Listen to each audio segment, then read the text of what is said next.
بسم اللہ الرحمن الرحیم۔ السلام علیکم۔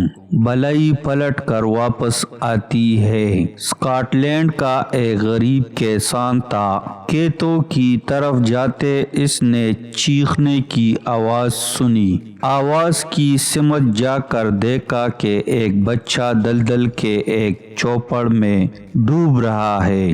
دلدل میں آپ جتنا زیادہ نکلنے کی کوشش کرتے ہیں زیادہ تیزی سے ڈوبتے ہیں۔ کسان نے اسے تسلی دی، پرسکون کیا اور درخت کی ایک شاخ توڑ کر بچے سے کہا، یہ پکڑ لو، میں تمہیں کھینچ لیتا ہوں۔ کچھ دیر بعد بچہ باہر تھا۔ کسان نے اسے کہا کہ چلو میرے گھر، تمہارے کپڑے صاف کرا دیتا ہوں، لیکن بچے نے کہا میرے والد پریشان ہوں گے اور دوڑ لگا دی۔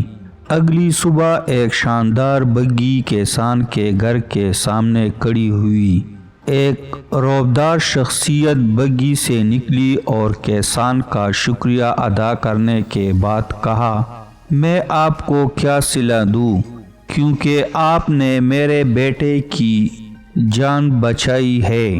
غریب کسان نے کہا، شکریہ جناب، لیکن میری جگہ کوئی بھی ہوتا تو یہی کرتا۔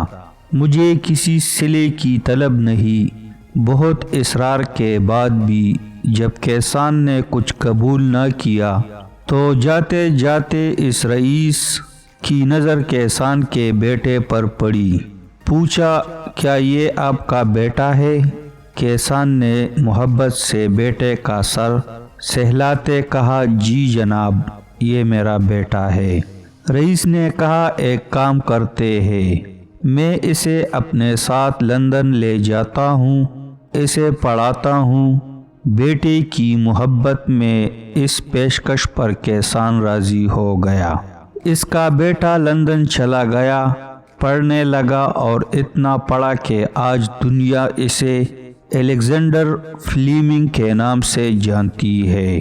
وہ فلیمنگ جس نے پنسلین ایجاد کی، وہ پنسلین جس نے کروڑوں لوگوں کی زندگی بچائی، وہ رئیس جس کے بیٹے کو کسان نے دلدل سے نکالا تھا، وہی بیٹا جنگ عظیم سے پہلے ایک بار پھر ہسپتال میں زندگی اور موت کی کشمکش میں تھا، اور اسی فلیمنگ کی پنسلین نے اس کی زندگی بچائی گئی۔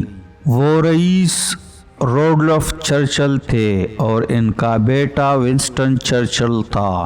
وہ چرچل جو جنگ عظیم میں برطانیہ کا وزیر اعظم تھا اور جس نے کہا تھا بلائی کا کام کرے، کیونکہ بلائی پلٹ کر آپ کے پاس ہی آتی ہے۔